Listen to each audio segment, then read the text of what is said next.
Vande Mataram, dear students. A very warm welcome to all those who are watching this video. My name is Kavita Bhardwaj, your English teacher. Dear students, in your previous class, you read some fantastic works of prose like A Letter to God, Glimpses of India, A Triumph of Surgery, among several others. Today we will be dealing with the first chapter of your English course book, Snapshots in Class 11, The Summer of a Beautiful White Horse. This text is written by William Saroyan, an Armenian-American novelist, playwright, and short story writer. He was awarded the Pulitzer Prize for Drama in the year 1940, and in the year 1943, he won the Academy Award for Best Story for the film The Human Comedy. Saroyan wrote extensively about the Armenian immigrants' life in California.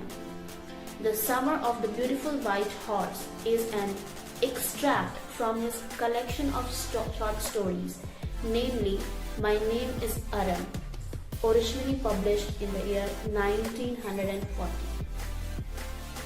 The story is narrated by 9-year-old Aram Garuglanian, a member of an Armenian community living among the lush fruit orchards and vineyards of California.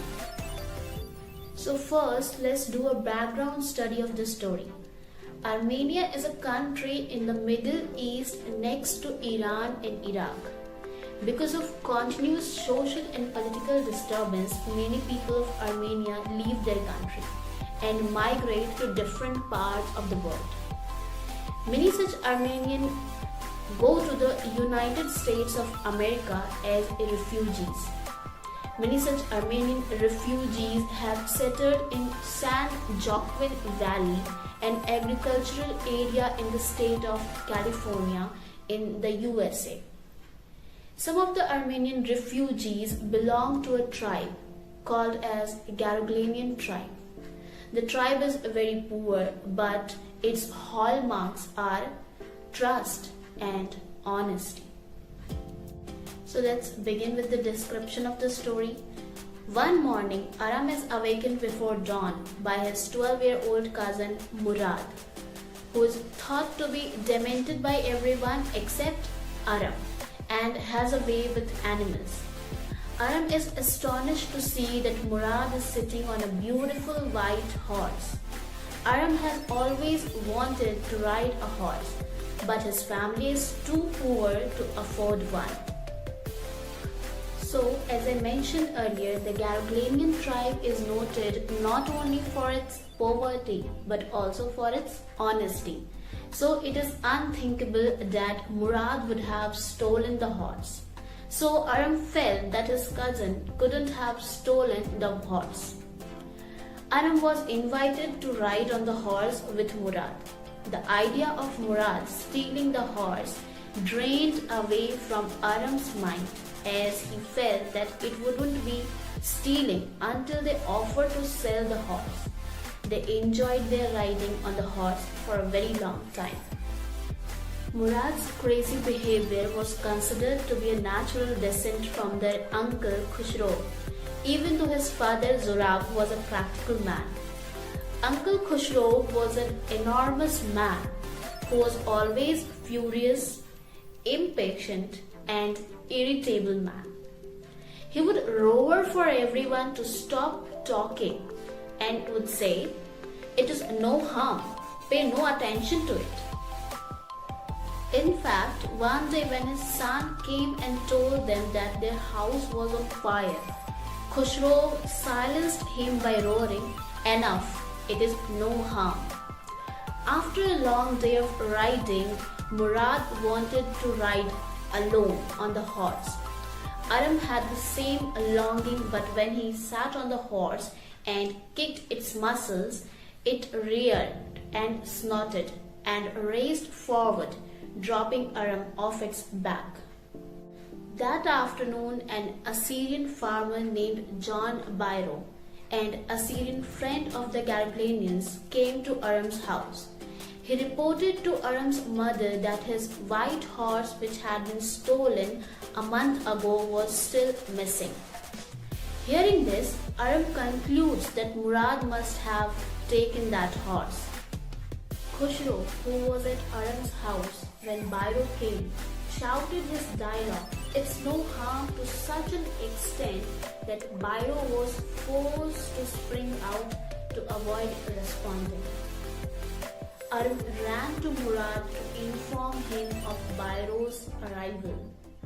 Aram also pleaded to Murad not to return the horse until he could learn to ride. Murad disregarded, saying that Aram would take at least a year to learn, but promised he would keep it for 6 months. This became a routine. Murad came daily to pick Aram to ride, and Aram continuously fell off the horse back after every attempt. 2 weeks later, they were going to take the horse back to its hiding place when they met John Bairo on the road. The farmer is extremely surprised. He recognizes his horse but refuses to believe that boys had stolen it. He says, "The horse is the twin of my horse." He also said that a suspicious man would believe his eyes instead of his heart. And that night they returned the horse to the farmer. Thus, the Garblanians' fame of honesty saved them. Now let us discuss the themes which is present in the text. The first theme is the loneliness and poverty faced by expatriate communities living miles away from their homeland. The next theme which is discussed in this text is truthfulness and honesty. The Garblanian family, though poor, were famous for their honesty even when they were wealthy. They were proud of their family first, honest next, and after they believed in right and wrong. None of them would take advantage of anybody in the world. The next theme which is discussed in the text is the relationship between the two brothers, Aram and Murad. Despite their similar backgrounds and blood ties, Murad and Aram have completely different personalities. Aram is one of life dreamers, a romantic man with a vivid imagination.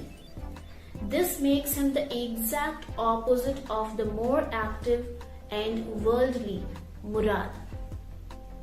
Aram's naivety and general lack of understanding of the world means that he is easily led, and it's no surprise that he goes along with Murad on his little escapades, means adventures, without a moment's thought or hesitation.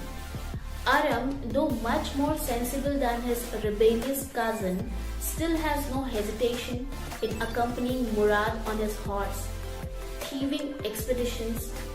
There must be something charismatic about Murad's personality and to draw Aram into his madcap adventures. Rising above personal desire to take a mature decision, John Bairo knows that Murad and Aram have stolen his missing white horse, a fact which is confirmed when he came across the 2 boys as they are stabling the creature after their morning ride. Rather than acting out of vengeance and seeking punishment for the thieves, Bairo asserts a suspicious man would believe his eyes instead of his heart. This gentle approach to catching the boys in the act results in his horse being returned the very next morning. Much to his delight, he discovers the fact that his horse has been trained well and has grown stronger and even more tempered in the time that it was missing. So that is the end of this chapter, students. I hope I was able to explain this chapter to you in an informative, simple and interesting way. Please read the text thoroughly after watching this video to gain complete understanding of the chapter. Keep learning, stay home and stay safe. Vande Mataram.